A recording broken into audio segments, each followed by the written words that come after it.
हमारे साथ में है मौजपुर से अनिल गौड़ साहब, जो कि निगम पार्षद बने हैं भारतीय जनता पार्टी से। इन्होंने अपने वार्ड के अंदर दौरा कराया कमिश्नर का। सर, क्या कहना चाहेंगे कमिश्नर साहब को बुला करके कौन कौन से पॉइंटों को आपने देखा? हमारे मौजपुर में एक पंचवटी पार्क है और पिछले 10-15 साल से उसमें पहले डीडीए पे था और ना तो आप पार्टी का एमएलए ने कोई कुछ करा उसमें जी। और ना रेशमा नदीम जो पहले काउंसलर थी उसने कुछ करा, वो भी आप पार्टी की जी। आए ही नहीं मौजपुर में। मौजपुर से तो सौतेला व्यवहार करते हैं लोग। दूसरा उसमें जो एकदम उजाड़ पड़ा था जी। तो उसे मैंने दिखाया कमिश्नर साहब को। तो मैंने कहा जी देखो इसमें क्या है, इसमें तो भराव होएगा बहुत, पहले तो भराव का काम होएगा पूरे इसमें, फिर पेड़ भी लगेंगे और जो पेड़ हमारे जीवन के संग जुड़े हुए एक पूरा जीवन है। दूसरा उसमें इलेक्ट्रिसिटी की हाई मास्ट लाइट लगेंगी। पीछे से क्राइम हो जाता है, पिछले हिस्से से जो पूजा पब्लिक स्कूल की तरफ से और माता वाली गली कहलाती है, पार्क के पिछली वाली हिस्से, उसमें क्राइम हो जाता है। पीछे पहले मर्डर भी हो गया था, तो वो दीवार ऊंची करवानी है, गेट लगवाना है। गेट लगा हुआ है ऑलरेडी, उसमें एक बड़ा बढ़िया तरीके से गेट लगवाना है, पीछे दीवार ऊंची करवानी और भराव का काम है। यही विकास के काम है। तो आश्वासन क्या देके गए कमिश्नर साहब? झूले वगैरह भी टूटे पड़े हैं वहाँ, तो झूले जो एक्सरसाइज की मशीनें हैं वो भी टूटी पड़ी है। तो सारी चीजों पे उनको संज्ञान में दे दिया मैंने, तो आश्वासन दे के गए हैं, मैं ऐसे ही करवाता हूँ। लेकिन अनिल गौड़ साहब, सवाल ये उठता है कि बजट होगा तभी तो काम होगा। सरकार होती है, बजट क्या होता है? सरकार इसे आईएएस आईपीएस और अधिकारी चलाते हैं। जी। तो ये कोई महत्व नहीं देता बजट है या नहीं है। जब भारत सरकार पीछे से बजट देती है दिल्ली गवर्नमेंट को, कि दिल्ली गवर्नमेंट चाहती नहीं है काम करना, केजरीवाल सरकार।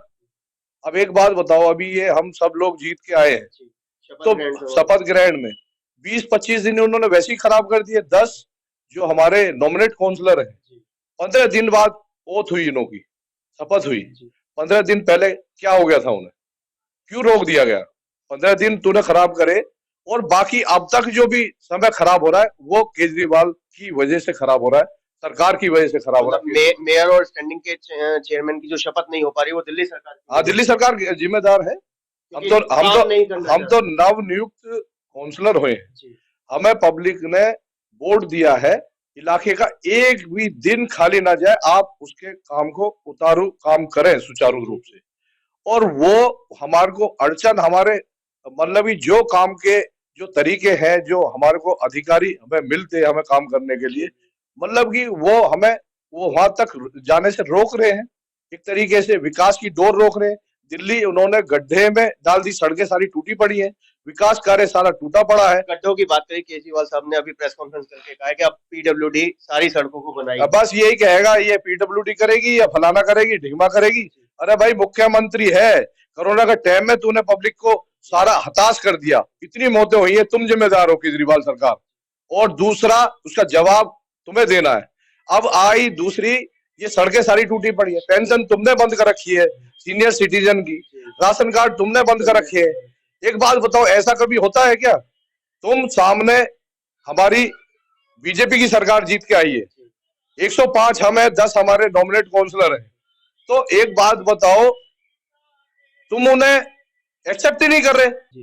ऐसा नहीं होता ना, यहाँ पक्ष भी होता है तो विपक्ष भी होता है कभी कभी। लेकिन गौर साहब, ऐसे में लड़ाई झगड़ों से कैसे काम हो पाएगा दिल्ली का या मौजपुर का विकास? ऐसे में कैसे हो? अरे भाई साहब, मैं अभी ओथ भी नहीं ली, अभी ओथ बहुत अभी ली है मैंने। उससे पहले अधिकारियों ने काम करना है ना राहुल जी, अधिकारियों ने करना है और गवर्नमेंट ने करना काम। गवर्नमेंट के अधिकारी जो है ना तो केजरीवाल के हैं, ना अनिल गौड़ के हैं, ना किसी सरकार के हैं। उन लोगों ने काम करना, सरकार पीछे से पैसा भेजती है हमारी सारी जनता के लिए, तो उस काम को अधिकारी ने करना है, ना कि केजरीवाल ने करना। केजरीवाल को कोई काम करना ही नहीं है। उसने इलाके जहां रिहायशी इलाकों में शराब के ठेके खोल दिए, उल्टे काम कर रहे हैं। पेंशन वो नहीं खोल रहे सीनियर सिटीजन की, बताओ राशन कार्ड वो नहीं, मूलभूत सुविधाओं को रोकने में लगे रहते हैं, मतलब कि हवाई बाजी का काम करना और कुछ नहीं करना। फिलहाल ये काम कब तक हो पाएगा, ये जो पार्क की देखो मैं तो बहुत तेजी से काम कर रहा हूँ। मतलब कोई चीज जहाँ पैसे की बात आती है, जहाँ पैसे से कोई खरीद नहीं है कोई चीज, उसमें तो थोड़ी सी दिक्कत आएगी। और जहां हमारे माली अपने माली है हमारे पास। अरे सब है भाई, सब काम कर रहे हैं वहाँ, 40-40 20-20 काम कर रहे हैं सब अधिकारी, सब काम कर रहे हैं। जहां हमारी मेहनत की जरूरत है वो मेहनत से हम काम पीछे हम हट नहीं सकते। जहां पैसे की जरूरत है, कोई चीज खरीदनी है, उसमें थोड़ी सी दिक्कत आएगी तो कमिश्नर साहब हमें आश्वासन दे के गए हैं, तो वो करेंगे। नहीं तो मेरा अपना एमसीडी का बजट आएगा, जब लगा देंगे। हमारे सांसद हमारे मनोज तिवारी जी हमारे बिल्कुल हमारे बड़े भाई गार्जियन की तरह काम कर रहे हैं। वो जब जब मैं उन्हें कोई चीज पूछता हूँ तो मेरे को हमेशा वो सहारा देते हैं, आश्वासन बढ़िया देते हैं, और मेरे से ये भी कहते हैं कि अल्लाह मैं तेरे साथ हूँ, इलाके के साथ हूँ। हमेशा विकास की डोर टूटनी नहीं चाहिए। मोदी जी हमारे जो हमारे यशस्वी प्रधानमंत्री हैं, हम उनका हृदय से धन्यवाद करते हैं। और मेरे हमारे यहाँ बहुत प्रिय है, लोकप्रिय है, मनोज तिवारी जी हमारे यहाँ से सांसद हैं। आज कल उनका जन्मदिन भी है, जन्मदिन है। तो क्या मैं बधाई, क्या शुभकामना देंगे जन्मदिन के मैं अपने भाई को अच्छे से अच्छा एक पद, भाजपा हमारी मोदी जी की सरकार, हमारी यशस्वी प्रधानमंत्री जी की सरकार उन्हें अच्छी सी अच्छी जगह दे, बहुत बढ़िया जगह दे। हो सकता है मैं तो कहता हूँ जी हमारे भाई को मंत्री बनाए, तो और जो भी जिम्मेदारी दें, जहां भी जिम्मेदारी देते हैं वो अच्छे से काम करते हैं और सबों का दिल जीत लेते हैं। उनकी जो मधुर भाषा है, जो उनके गाने गाने की एक कला है, जो वो एक माता सरस्वती उनकी जीवा पे विराजमान है, तो वो जो भी जिसे भी कहते हैं मुझे बहुत अच्छा लगता है। तो ये थे हमारे बीच में अनिल गौड़ साहब, जो कि मौजपुर से निगम पार्षद है। कमिश्नर का दौरा हुआ, जनता के लिए उनका कहना है थोड़ा समय जरूर लगेगा, लेकिन वार्ड मौजपुर समय बहुत जल्दी सुंदर तरीके से बन करके आएगा। बजट की थोड़ी दिक्कत आ सकती है, लेकिन काम हो करके रहेगा। वहीं मनोज तिवारी जी जो कि यहाँ के सांसद है, उनका कल जन्मदिन भी है, उनके लिए भी शुभकामनाएं दी। भारत टीवी परिवार भी बहुत बहुत शुभकामनाएं देता है। कैमरामैन पवन शर्मा के साथ।